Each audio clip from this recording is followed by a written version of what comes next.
Olha, hoje a gente vai mergulhar num tema que é realmente o coração de qualquer empresa que busca excelência. O que de fato faz uma equipe ser inovadora e ter uma performance, assim, fora da curva. Nossa discussão vai se basear em pesquisas de muito peso, como as da doutora Amy Edmondson, de Harvard, e, claro, no famoso projeto Aristóteles do Google, que analisou centenas de equipes para tentar decifrar esse código. Pois é, e o ponto central da nossa conversa hoje é uma pergunta que parece simples, mas está longe de ser. Qual é a peça fundamental nesse quebra-cabeça? A gente começa construindo um ambiente de segurança psicológica, onde as pessoas se sentem à vontade para serem vulneráveis, para assumir riscos, e a partir daí tudo mais floresce. Ou será que o caminho é o inverso? Que a gente precisa primeiro de elementos mais concretos, tipo clareza de metas, responsabilidade, um senso de propósito, e a segurança psicológica é, na verdade, uma consequência, um resultado de tudo isso já funcionando bem. Exatamente. E eu vou defender a primeira visão, a de que a segurança psicológica é a base de tudo, o alicerce indispensável. Sem ela, os outros pilares, por mais importantes que sejam, eles não se sustentam. Temente. Para mim, a questão é bem clara e a evidência, assim, é bem robusta. A segurança psicológica é o solo fértil. A definição clássica da Amy Edmondson já diz tudo, né? É a crença compartilhada de que a equipe é segura para a tomada de riscos interpessoais. Pensa no que isso significa na prática. Significa que um engenheiro júnior pode, sei lá, questionar uma decisão de um sênior sem medo de retaliação. Significa que alguém pode chegar e falar, gente, eu cometi um erro. E a reação do time é, ok, o que a gente aprendeu com isso? Em vez de, quem vamos culpar? É essa atmosfera que libera o potencial humano. E o que eu acho mais fascinante no estudo do Google, o projeto Aristóteles, é que eles entraram nessa pesquisa esperando encontrar resposta em fatores óbvios, né, como ter os melhores talentos individuais ou o gerente perfeito, mas o que eles descobriram para a surpresa de muita gente foi que o fator mais preditivo de sucesso não era quem estava na equipe, mas como eles interagiam. E no topo dessa lista, superando todos os outros fatores, estava a segurança psicológica. Elementos como confiabilidade e estrutura, que eu sei que você valoriza, são importantes, claro que são, mas eles só atingem seu potencial máximo quando existe essa base de confiança. Sem segurança para questionar, a estrutura vira rigidez. Sem segurança para admitir uma dificuldade, a confiabilidade ela se torna uma fachada bem frágil. Entendo perfeitamente o seu ponto, mas a minha leitura da mesmíssima evidência é um pouco diferente. A pergunta que eu me faço não é se a segurança psicológica é importante, porque é óbvio que é. A pergunta é, de onde ela vem? Como ela é construída na vida real? E para mim, focar obsessivamente em criar um sentimento de segurança pode ser um desvio perigoso dos elementos que realmente geram resultados. Uma equipe não se sente segura num vácuo, sabe? Ela se sente segura porque as coisas funcionam. E o que faz as coisas funcionarem são justamente os outros pilares que o próprio Google identificou. Pensa na fiabilidade. Eu sei que meus colegas vão entregar o trabalho com qualidade no prazo. Isso me dá uma segurança imensa.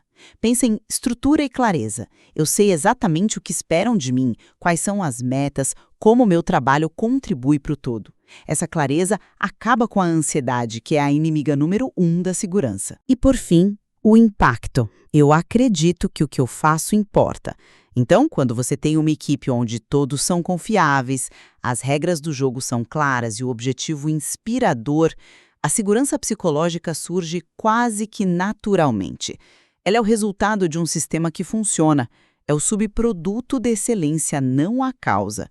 O próprio material que a gente está analisando faz questão de dizer que segurança psicológica não é imunidade a feedback duro ou a ser demitido. Isso só reforça que o desempenho e a responsabilidade são a base de tudo. Mas aí você está invertendo a lógica do que o material nos mostra sobre o ciclo da performance. Ele descreve um círculo virtuoso, e todo círculo precisa de um ponto de partida. E esse ponto é a liberdade de expressão, que é o coração da segurança psicológica. A sequência é essa. As pessoas se sentem seguras para falar, isso leva a um processo de melhoria contínua, de inovação, que gera excelência e, por fim, os resultados que você tanto valoriza. O exemplo do laboratório Google X, que está no nosso material, é a prova disso. Eles criaram uma cultura onde as falhas não são só toleradas, elas são celebradas como o preço da inovação. Por quê? Porque eles entenderam que para ter uma grande descoberta, você precisa antes fazer dezenas de tentativas que não vão dar certo. E ninguém vai fazer essas tentativas se o custo do erro for a humilhação ou a demissão. A segurança para errar precisa vir antes do acerto. Olha, com todo respeito, mas essa interpretação do Google X me parece um pouco romantizada. O material é muito específico no que eles celebram. Eles não dão um prêmio para o fracasso pelo fracasso. Eles premiam o abandono rápido de projetos que não vão para frente. Isso é completamente diferente. É uma decisão estratégica, fria, focada em eficiência. É sobre dizer: esta ideia não funciona, vamos parar de gastar recursos aqui e partir para a próxima. A celebração é pela disciplina de não se apegar a um erro, não pelo erro em si. A segurança para falhar só é produtiva dentro de um ecossistema que busca, assim, implacavelmente o sucesso. Então, na minha visão, o círculo virtuoso que você descreve pode e deve ser lido ao contrário. Resultados consistentes geram uma reputação de excelência. Essa excelência constrói a fiabilidade, a confiança de que as pessoas sabem o que estão fazendo. E essa confiança mútua é o que estabelece uma segurança psicológica real, baseada em fatos e não apenas em sentimentos. As pessoas se sentem seguras ao lado de gente competente. Mas como você alcança essa competência e esses resultados consistentes se as pessoas não têm espaço para aprender? E aprender implica errar. Você fala muito de estrutura e clareza, mas uma estrutura, por melhor que seja desenhada, só funciona se for um organismo vivo, sabe? Adaptável. E o que permite essa adaptação é a segurança. O material cita os 4 pilares de Timothy R. Clark, que ilustram isso perfeitamente. O primeiro pilar é a segurança em pertencer. É o que permite que um funcionário novo faça uma pergunta que pode parecer boba para ter clareza, sem medo de ser julgado como incompetente. Sem essa segurança básica, ele não busca a clareza que você diz ser tão fundamental. Ele fica quieto, com medo e acaba fazendo o trabalho errado. Depois vem a segurança em desafiar.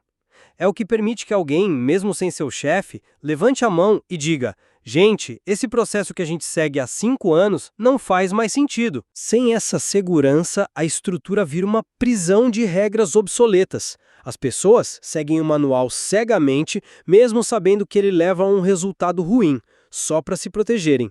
Portanto, a clareza e a estrutura não são pré-requisitos da segurança, elas são constantemente otimizadas por causa dela. Pois é, mas aí eu vejo a questão por outro ângulo.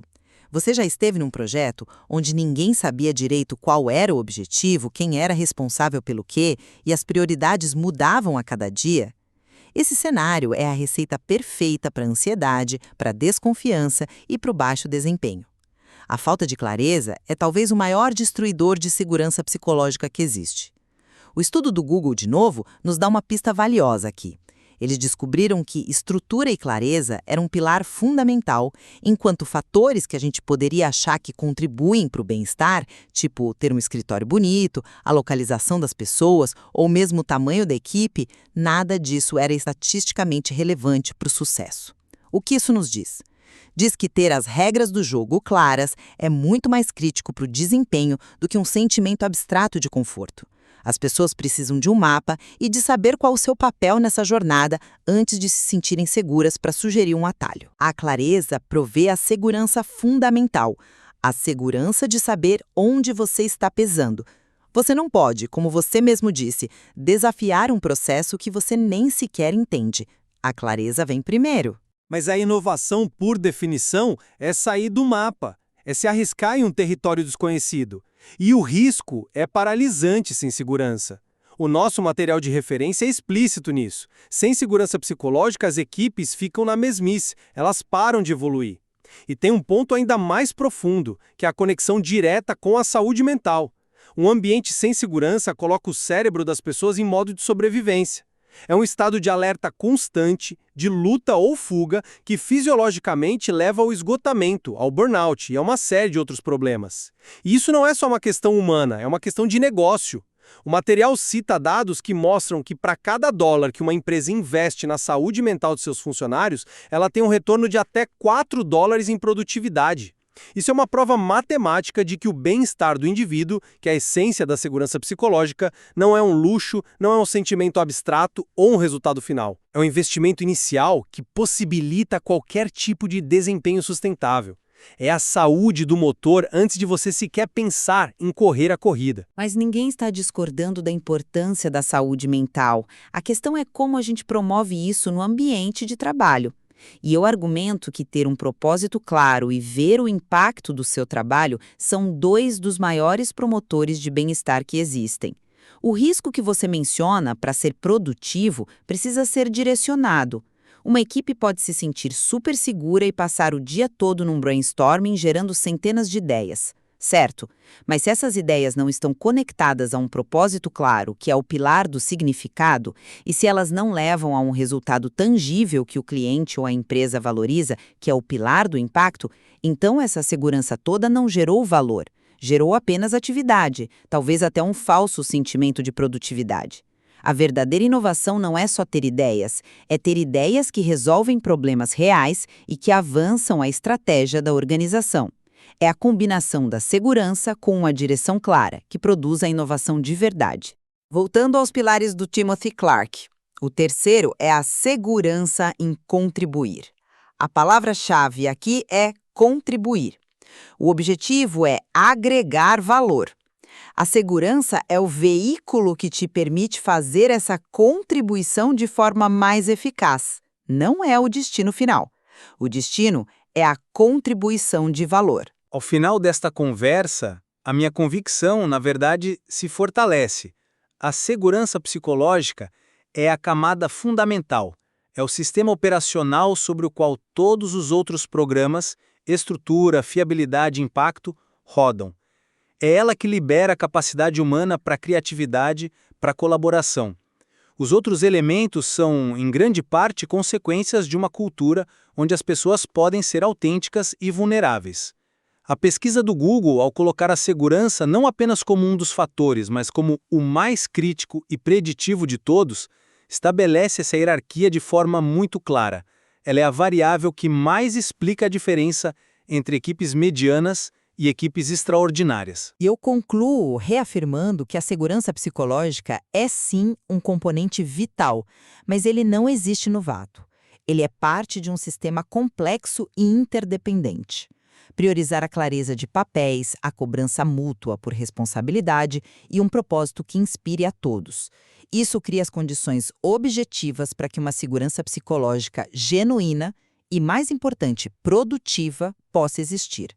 A estrutura fornece a direção e a segurança sustenta a jornada.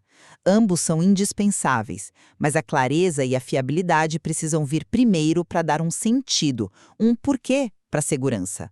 Sem um destino claro, a segurança para explorar novos caminhos perde totalmente o seu valor. Fica evidente que nós dois concordamos com o valor imenso da segurança psicológica. A nossa divergência, o centro da nossa conversa, está em entender se ela é o ponto de partida ou o ponto de chegada na arquitetura de uma grande equipe. Se ela é a semente que a gente planta primeiro ou o fruto que a gente colhe no final. Exatamente. E essa discussão toda só mostra que não existe uma receita de bolo. Como o próprio material sugere, construir uma equipe de alta performance é um processo contínuo, é passo a passo. O que fica claro é que é um processo que exige colocar o ser humano no centro. E talvez essa tensão entre criar segurança e exigir clareza e resultados seja exatamente o motor que mantém as melhores equipes sempre aprendendo e evoluindo. Com certeza, há muito mais a ser explorado sobre como equilibrar todos esses elementos na prática.